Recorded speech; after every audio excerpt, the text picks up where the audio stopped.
অগ্নির এগিয়ে দেওয়া কাগজ আসলে কোনো কাগজ নয়, ওইটা একটা ছোট কোড যেখানে শুধু লেখা আরসি। অপর পাশটা উল্টে লক্ষ্য করলাম হয়তো কোনো একটা ডিজিট লেখা, কিন্তু কি সেটা বোঝা যাচ্ছে না। 5 বা 3 হতে পারে। আয়েশ বলল, স্যার এখানেও তো সেম আরসি লেখা। অগ্নি বলল, কেন, আরো কোথায় পেয়েছিস? আয়েশ বলল, আমি পাইনি, তবে শুনেছি ম্যানেজার আমায় ডেকে নিয়ে কিছু ফাইল ধরিয়ে দিয়েছিল যেগুলো কমপ্লিট করে নিয়ে যেতে বলা হয়। আমি যখন ফাইলগুলো চেক করে ফেরত দিতে যাই তখন শুনি একটা কথা, ডোন্ট ওয়ারি বস, আরসি রাজ করবে। এটা বলার পরেই উনি আমায় দেখে ফেলেন, তাই আর কথা বাড়াইনি। স্যার আমার মনে হচ্ছে আরসি আমাদের সকল প্রশ্নের উত্তর। আমি বললাম, হতেও পারে আবার নাও হতে পারে। অগ্নি বলল, স্যার আমরা কি করে বুঝবো এই আরসিটা আসলে কি? আমি বললাম, ভাবতে হবে, আগে এটা জানতে হবে আরসি এর পূর্ণ রূপটা কি, কোনো বস্তু না মানুষ। তোমরা যাও, নিজেদের কাজ করো। আর হ্যাঁ আয়াস, তুমি একটু সাবধানে থেকো, কারণ ম্যানেজারের জানা মতে একমাত্র তুমি আরসি শব্দ শুনতে পেয়েছো, একটু বেশি সাবধান হতে হবে। আয়াস বলল, আমার জন্য ভাববেন না স্যার।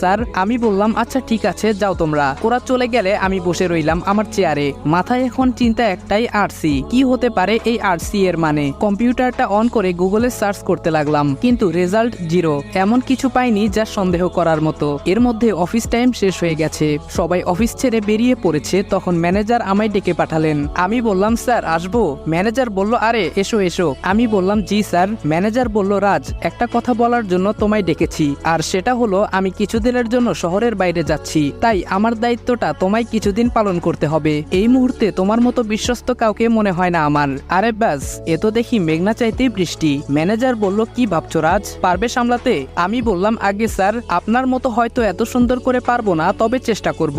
মনে হচ্ছে আমার মুখ থেকে কথাগুলো শুনে বেশ খুশি হয়েছে। ম্যানেজার বলল, রাজ তোমাকে অনেক ধন্যবাদ। আমি মনে মনে বললাম, ধন্যবাদ তো আমার আপনাকে দেওয়ার কথা। ম্যানেজারকে বললাম, এমন করে বলবেন না স্যার, এটা আমার ডিউটি। ম্যানেজার বলল, সত্যি তোমার মতো ছেলে হয় না, ওয়েল ডান, মন দিয়ে কাজ করতে থাকো। আমি বললাম, দোয়া করবেন স্যার। ম্যানেজার বলল, অবশ্যই। আমি বললাম, এখন তাহলে আসি স্যার। ম্যানেজার বলল, হ্যাঁ এসো। আমি বললাম, ভালো থাকবেন স্যার, আল্লাহ হাফেজ।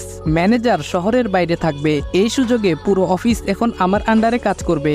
সুযোগটা কাজে লাগাতে হবে আদিব, এই সুযোগ কাজে লাগাতে না পারলে তোর ক্যারিয়ার ব্যর্থ।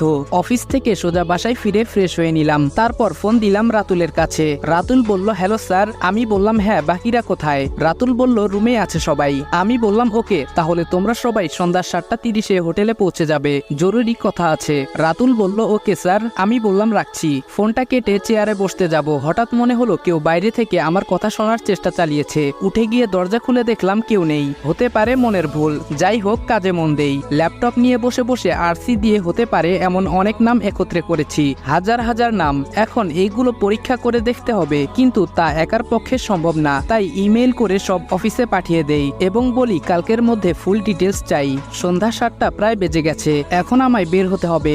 বাইকের চাবি নিয়ে বের হয়ে পড়লাম। কেন জানি মনে হচ্ছে কেউ আমায় ফলো করছে, তাই রাস্তা বদলে ফেললাম। অগ্নিদের ফোন দিয়ে জানিয়ে দিলাম ওরা যেন পৌঁছে অপেক্ষা করে, আমার লেট হতে পারে। বাইকটা নিয়ে এলোপাথারি কিছুক্ষণ ঘুরলাম। যে আমার পিছু নিয়েছিল সে বুঝে গেছে যে আমার পিছু ঘুরে লাভ নেই, তাই ছেড়ে দিয়েছে। আমিও এবার হোটেলের উদ্দেশ্যে বাইক নিয়ে ছুটলাম। আমি বললাম, তোমরা এসে গেছো? আমি দুঃখিত তোমাদের অনেকক্ষণ অপেক্ষা করানোর জন্য। নীরব বলল, না স্যার, কি বলছেন আপনি, এতে সরি বলার কি আছে? অগ্নি বলল, আপনি ঠিক আছেন, এটাই অনেক। আমাদের তো টেনশন হচ্ছিল আপনার কোনো বিপদ হলো কিনা তা ভেবে। আমি বললাম, না বিপদ নয়, তবে হতে পারতো, আগে টের পেয়ে যাওয়ায় বেঁচে গেছি। তারপর ওদের পুরো ঘটনাটা বললাম। ছেলেগুলো বেশ ভালো, ওরা নিজেরা একসাথে কাজ করে, তাই বন্ধুত্ব হয়ে গেছে। এই কয়দিনে আমাকেও অনেক আপন করে নিয়েছে। ওদের সাথে টুকটাক অনেক বিষয় নিয়ে আলোচনা করলাম, সাথে এটাও জানিয়ে দিলাম ম্যানেজার আমায় দায়িত্ব দিয়েছে। কথাটা শুনে ওরা খুশি হলো। রাতুল বলল, স্যার এটা তো মহাসুযোগ আমাদের জন্য।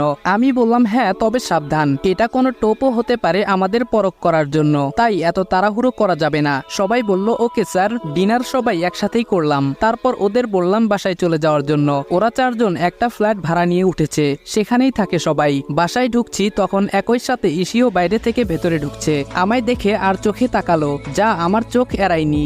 জানেমান, লাভ নেই, আমার পিছু নেওয়া এত সহজ না। কথাটা মনে মনে বলেই নিজের অজান্তে একটা ডেভিল হাসি দিয়ে ভেতরে চলে এসেছি। আমি আমার রুমে এসে শুয়ে পড়েছি। শরীরটা খুব ক্লান্ত লাগছে আমার, কখন ঘুমে তলিয়ে গেছি খেয়াল নেই। ঘুম ভেঙে যায় মাঝরাতে, তখন উঠে ফ্রেশ হয়ে এসে কিছু হালকা শুকনো খাবার এনে রেখেছি, তা খেয়ে নিলাম। ল্যাপটপটা অন করেই দেখি অফিস থেকে সকল তথ্য মেইল করে দিয়েছে। আমি সেগুলো খুঁটিয়ে খুঁটিয়ে দেখতে লাগলাম। অনেক নাম আছে এখানে, বড় বড় বিজনেসম্যান, চাকরিজীবী, প্রশাসনের লোক, মন্ত্রী, ম্যাজিস্ট্রেট। আমার সন্দেহের তীর সিটির মন্ত্রী ম্যাজিস্ট্রেট আর বিজনেসম্যানদের দিকেই বারবার ইশারা করছে, কারণ পলিটিক্স কাকে বলে একমাত্র এরাই জানে। ধূর্ত আর কুটবুদ্ধি সম্পন্ন না হলে কোনোটাই করা হয়ে ওঠে না। নাম আর ডিটেলস দেখতে দেখতে হঠাৎ একটা নামের উপর আমার চোখ আটকে যায়।